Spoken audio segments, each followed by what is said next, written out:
Leader بننے کی کوشش کرتے ہیں. تو ان کے یہ بہت اچھے کام ایسے کہ انہوں نے جلسے یوز کیے اور بڑے وسیع پیمانے پہ پیسے خرچ کر کے انہوں نے مینار پاکستان پہ اور کراچی میں اور ادھر اور ریلیاں اور یہ سب کچھ کیا. اس کی بےحد خوشی ہے, لیکن وہ جو سب کچھ کیا اس کو ضائع کر دیا. اور اس کے بعد اس کے جو ساتھی تھے انہوں نے جو کام کیا تھا اس کو ضائع کیا, اور ان کے جو ساتھی تھے انہوں نے اس کو ضائع کیا. اور دونوں صورتوں میں نقصان برادری کا ہوا. اور آج ہم اجمل شہید کا نام لیتے اس کی خدمات کا احترام تو کرتے ہیں, لیکن ہم دوسرا اجمل شہید کہاں سے آج بھی میں یہ کہہ رہا ہوں کہ اگر آپ سیاست کرنا چاہتے ہیں, آپ برادری کو کوئی فائدہ دینا چاہتے ہیں, تو یا کسی سیاسی جماعت میں شامل ہو جائیں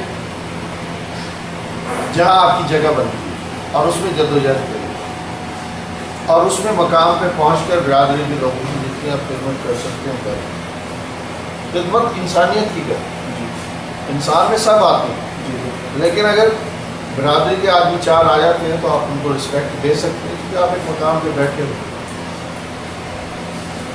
میری یہ گزارش ہے کہ میں اس برادریزم کے حوالے سے, اس ایفرٹ سے, اس دائرے سے باہر نکلنا چاہتا ہوں, اور جو لوگ اس دائرے میں ہیں ان کو باہر نکالنا چاہتا ہوں. آپ اس کو سیاسی بنیادوں پر منظم کریں,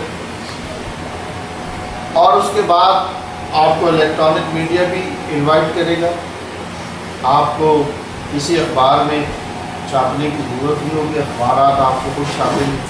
ظاہر ہے 2 4 6 مہینے تو آپ کو محنت کرنی پڑے گی, خود بھی چھپوانا پڑے گا, ان سے رابطے بھی کرنے پڑیں گے, لیکن میں یقین کے ساتھ کہہ سکتا ہوں اپنے ایکسپیرینس کی بنیاد پر کہ آپ کو 6 مہینے کے بعد میڈیا کانٹیکٹ کرنے لگے گا کہ آپ کدھر ہیں جی, ہمیں آپ آئیں گے, ہمارے ٹاک شو میں آئیں, ہمارے پروگرامس میں آئیں, آپ کا انٹرویو ہم نے کر دیں. اس کے لیے جو آدمی چاہیے, میں اس میں فٹ نہیں ہوں. کبھی کوئی یہ سوچ رہا ہوں کہ میں شاید خود اپنی بات کر رہا ہوں, میں اس میں فٹ نہیں ہوں کہ میں